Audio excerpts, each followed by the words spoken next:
competition. So total quantity that market is Q1 and Q2, summation of the two. So you can think of now different scenarios and their profits.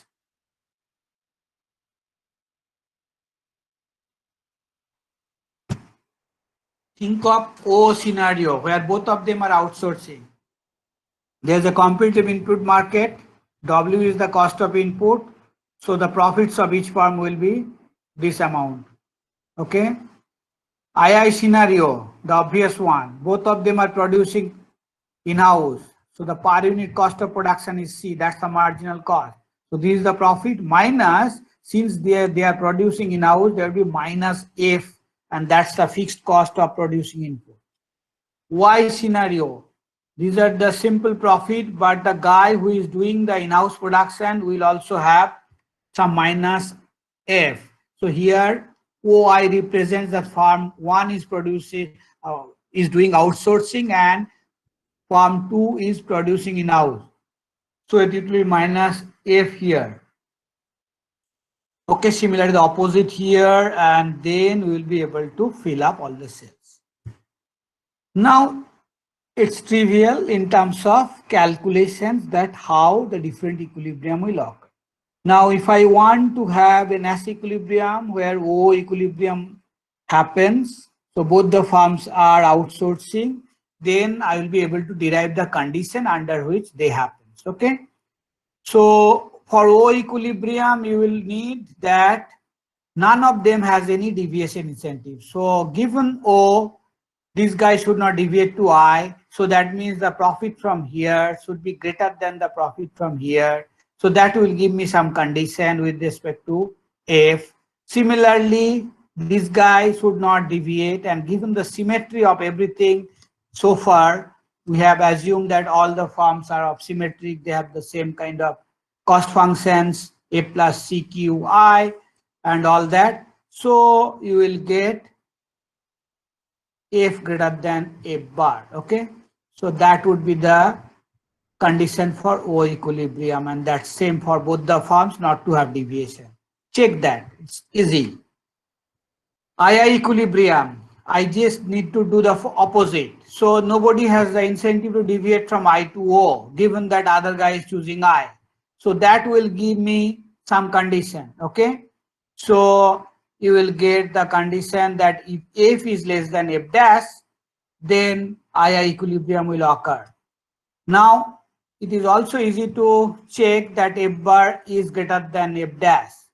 So now I have some intermediate zone of F for which I have to try to find out whether some other equilibrium occurs. So basically I'm looking at whether these two set of payoffs can also be outcome of equilibrium. Now to do that, when I check whether IO can be an equilibrium, so I need to check those deviations. So I'm able to find that between F greater than F dash and F less than F bar, IO would be an equilibrium. Okay. So now we have the following proposition which says that if F is greater than F bar, that means fixed cost of in-house production is higher than a critical amount, then the outsourcing would be an equilibrium. Now this is very easy to see, because if your fixed cost of production is high, then it may not be worthwhile for you to invest to produce in-house. Okay. Even though per unit marginal cost is higher, but overall payoff calculations, you do not like that that you would not have the situation that's worthwhile to do. So for F greater than F bar, outsourcing will be an equilibrium. Okay. If F less than F dash, then II will be an equilibrium. So both the firms will be actually producing in-house. And the third possibility where either IO or Y will be the outcome in equilibrium. So if the value of F is in the intermediate zone, that would be the situation. So if I draw different equilibrium with respect to this F parameter, then what I will get is this, that there are different cutoffs below which II equilibrium will occur. So when the fixed cost of investment is too low for in-house production, there will be in-house production by both parties. If it is too much, then outsourcing will be preferred by both parties. And then you will have only for the intermediate zone, the in-house outsourcing or outsourcing in-house to be the equilibrium, okay? So both can be equilibrium for this F. So this is the situation of asymmetric equilibrium. Two parties are choosing two different action, okay? So we also need to impose another condition for this analysis to be valid, which is that my F should be less than this, because if my F is not less than this, then this particular amount become negative, okay? So then that would never be chosen, and so as a result, your range of F for which the entire analysis is valid is F below this amount, okay? So there will be some cutoff value somewhere here, below which these three scenarios will emerge. Any question?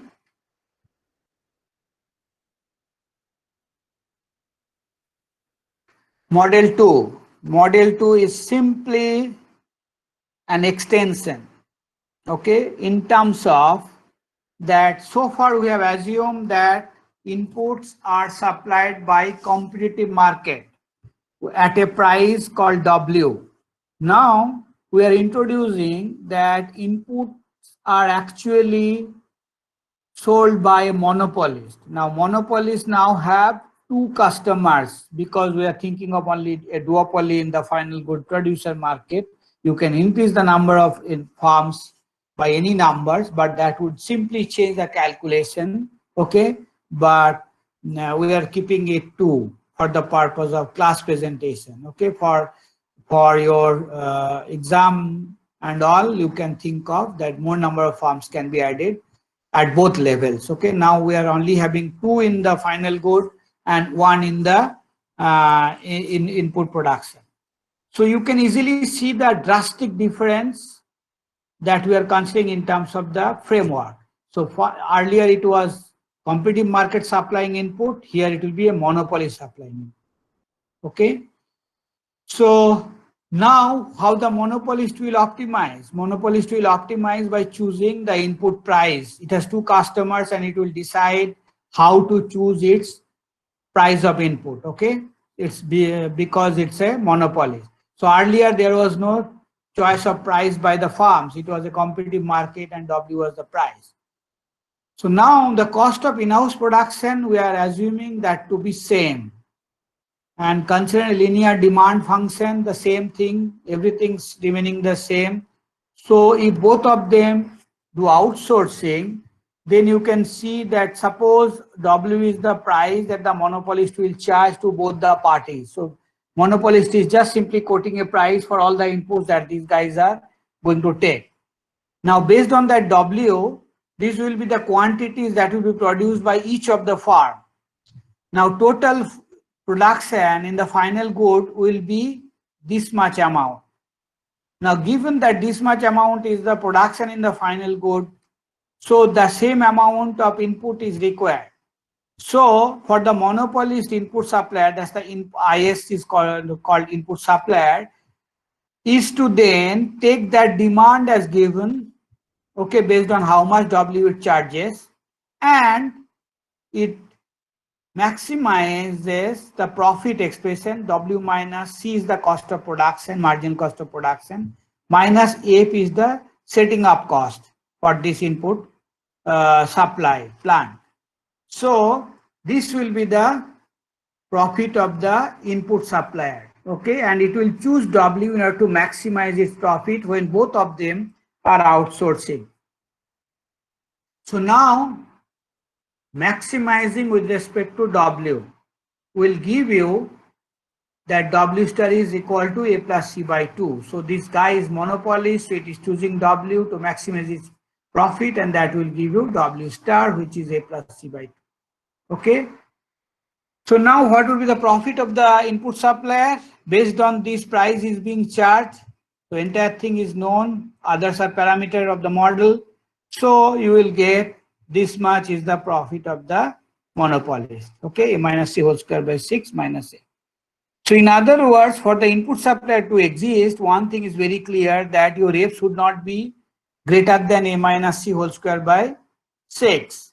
Okay, so we need this particular restriction to be imposed, otherwise the input supplier will never exist. And so as a result, O option will not be option for the firms.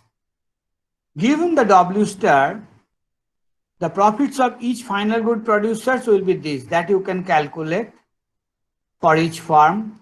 Similarly, we will be able to think of other scenarios.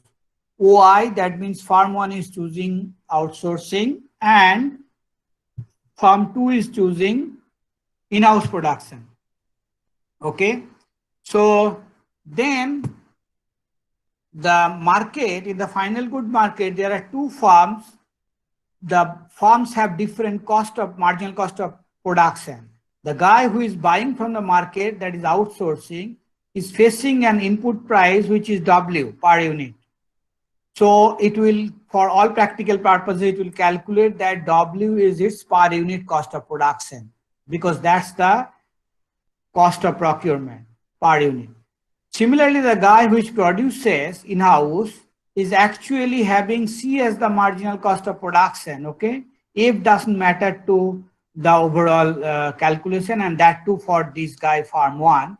F will matter for the overall profit calculation, but in the marginal condition and all, it will not matter. So this will be your Cournot equilibrium output in the market. So if you write down the Cournot reaction function for both the firms, solve for the equilibrium quantities, you will get this. Okay, A minus 2W plus C divided by 3.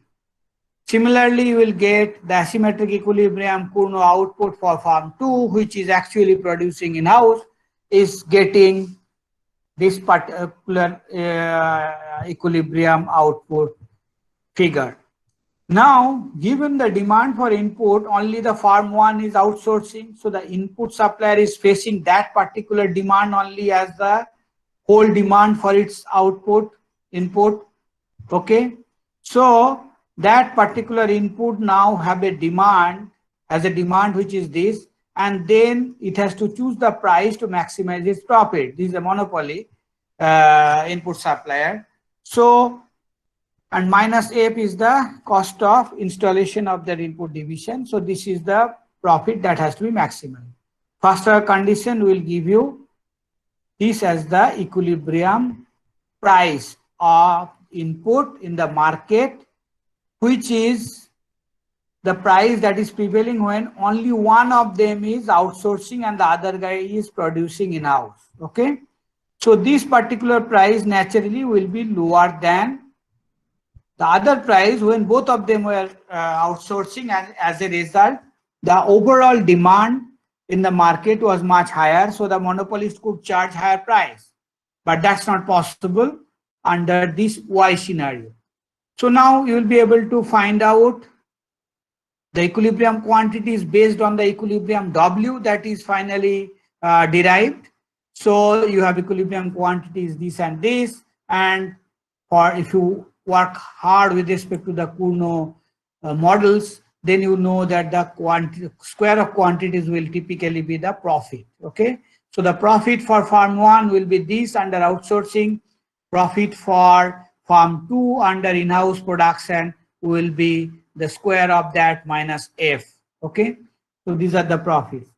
So IS by supplying to one firm gets this much amount. So again, for the existence of IS, you need F to be below this particular expression. Otherwise, IS will not be able to make any money, any profit. So it will not exist in the market. Okay.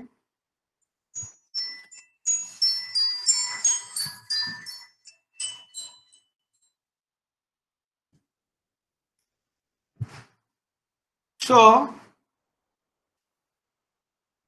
for the existence of IS when only one firm outsource, so this will be the cutoff, so below which everything is valid. Otherwise, beyond that, your IS doesn't exist.